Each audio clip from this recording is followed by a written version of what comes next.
Start చేశారు.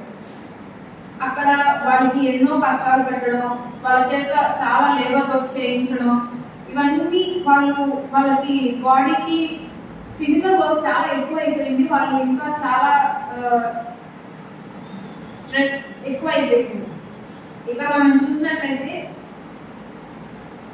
నిర్గమాకాండము 2వ అధ్యాయము 23వ వచనంలో ఉంది. అలాగున అనేక దినములు జరిగిన మీదల్లా ఐగుప్తు రాజు చనిపోయాను. ఇశ్రాయేలీయులు తాము చేయించిన వెట్టి పనులను బట్టి నిట్టూర్పులు విడుచుచు మరులు పెట్టుచుండగా తాను పెట్టిన మరులను బట్టి దేవుని ఎదురు చేయడం. ఇశ్రాయేలీయులు చాలా మొరలు పెట్టి ప్రార్థన చేసుకున్నారు. ఆ మొర దేవుని ఎదురు చేరింది. 24వ వచనంలో మనం చూసినట్లయితే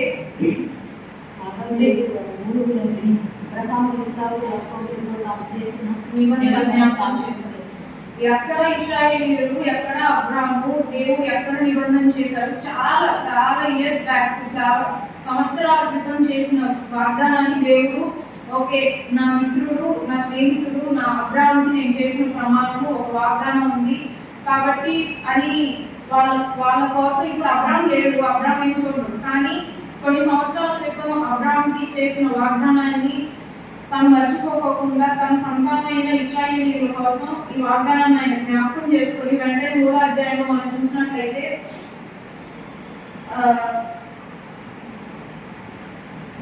2వ అధ్యాయం 24వ వచనంలో ఆయన జ్ఞాపకం చేసుకుంటాడు. 3వ అధ్యాయంలో 7వ వచనంలో మనం చూసినట్లయితే వీళ్ళ బాధలన్నీ నేను నిశ్చయంగా చూశాను, వీళ్ళ దుఃఖాలు నాకు తెలిసేను.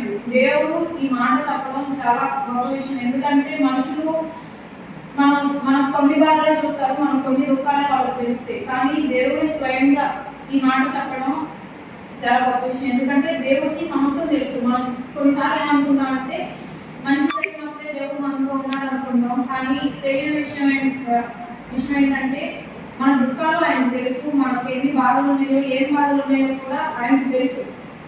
కాబట్టి వెంటనే ఆయన ఏం చేస్తారంటే మోషేని పంపిస్తారు 4వ అధ్యాయంలో. మోషే ఏమో ముహారు నా వల్ల కాదు ప్రభావ, వాళ్ళు చాలా మంది, వాళ్ళు రాజు కఠినంగా ఉంటారు, నాకు నోటి మాంద్యం ఉంది, ఇలా ఎన్నిసార్లు చెప్పినా కానీ కాదు అని చెప్పేసి మోషేని పంపిస్తారు. పంపించినప్పుడు సరే 10 తెగుళ్ళు వచ్చాయి. 10 తెగుళ్ళ తర్వాత దేవుడు అనుకుంటే వెంటనే జరిగిపోయి ఉండొచ్చు, ఫరో మెడల నుంచి పంపించేసి ఉండొచ్చు. కానీ ఇశ్రాయేలీయులకి వాళ్ళకి దేవుడు ఏం తెలుసుకోవాలనుకున్నాడంటే ఫరో రాజు యొక్క హృదయ కాఠిన్యం వాళ్ళు తెలుసుకోవాలి. ఇంత క్రూరమైన పరిస్థితుల నుండి కూడా మిమ్మల్ని నేను బయటకు తీసుకొచ్చాను అని తెలియడం కోసం 10 తెగుళ్ళు వచ్చాయి. 10 తెగుళ్ళ తర్వాత వాళ్ళ కుటుంబాల్లో మొదట పుట్టిన పిల్లలు చనిపోవడం, రాజు మొదలుకొని దాసుల కుటుంబం వరకు ఎంతో మంది పిల్లలు చంపబడడం, మగపిల్లలు. ఇంత కఠినమైన స్థితిలో నుంచి దేవుడు వారిని ఇశ్రాయేలీయులను బయటకు తీసుకొచ్చారు. ఇదంతా చూసినట్లయితే ఒక చిన్న విషయంగా మనం చదివేటప్పుడు చాలా ఫాస్ట్గా చదివేస్తాం. కానీ ఇదంతా చదవడానికి చాలా కష్టం. వీళ్ళందరినీ నడిపించడానికి మోషేకి ఒక గొప్ప నాయకత్వం. వీటన్నిటి మధ్యలో మనం ఏం చూడవచ్చు అంటే దేవుడు ఆయన చేసిన వాగ్దానం కోసం ఎంతైనా చేయగలరు. ఆయన ఒకసారి వాగ్దానం చేశాడంటే అది తప్పక నెరవేరుస్తాడు ఆయన బిడ్డల పట్ల. ఆయన వాళ్ళ కోసం, ఇశ్రాయేలీయుల కోసం ఎర్ర సముద్రం చేర్చడం అవ్వచ్చు. వీళ్ళు ఆ దేశం నుంచి, ఐగుప్తు దేశం నుంచి వచ్చేటప్పుడు వాళ్ళ దగ్గర ఆభరణాలు తీసుకుంటారు.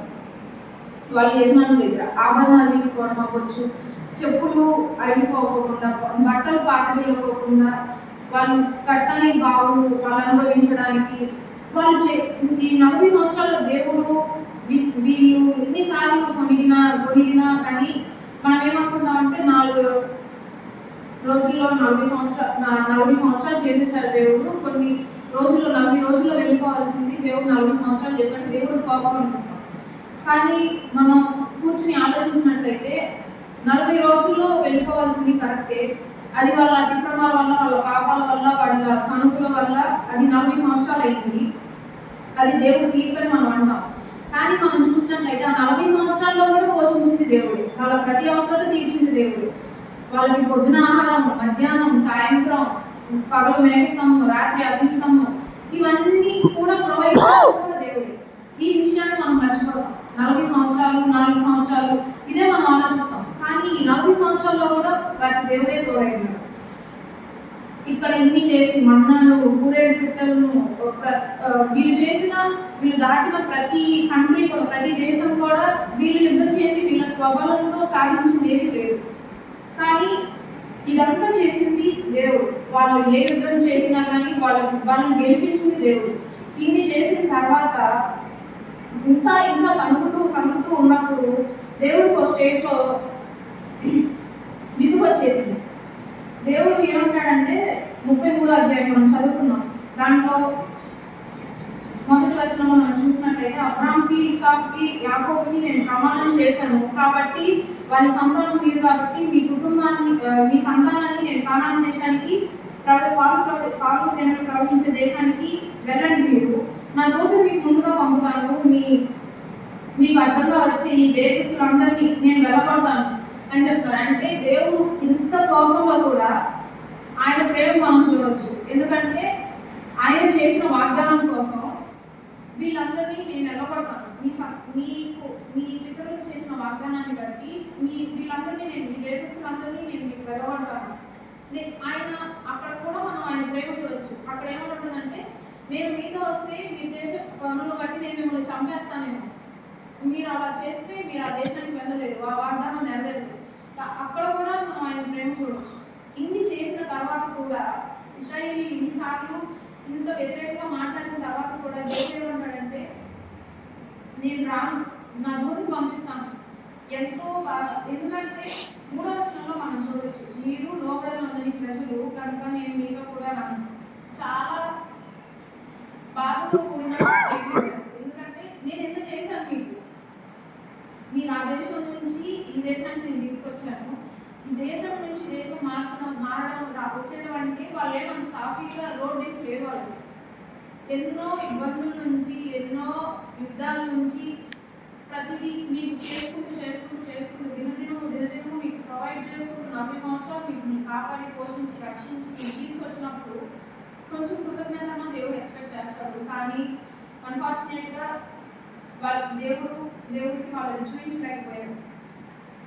ఇక్కడ దాని ప్రతిఫలం ఏంటంటే, దేవుడు ఎంతో బాధగా చెప్పారు. ఎందుకంటే మీరు లోబడిన ప్రజలు కనుక నేను మీతో కూడా రాను, త్రోవలో మిమ్మల్ని సంహరించుకునేమో అని మోషేతో చెప్పారు. ఇక్కడ మనం చూసినట్లయితే 4వ ప్రజలు దుఃఖించినట్టు ఉంటుంది కానీ పశ్చాత్తాపడినట్టు మనకు కనిపించదు. వెంటనే 33వ అధ్యాయము 15వ వచనంలో మనం చూసినట్లయితే, మోషే నీ సన్నిధి రానియడగా ఇక్కడ నుండి మమ్మల్ని తోడుకొని పోవు అంటాడు. ఇప్పుడు మనం చూసినట్లయితే నిన్న కాక మొన్న మనం కూడా ఎన్నో వాగ్దానాలు తీసుకున్నాం. 31 నైట్ మనం ప్రామిస్ కార్డ్స్ తీసుకుని ఉంటాం.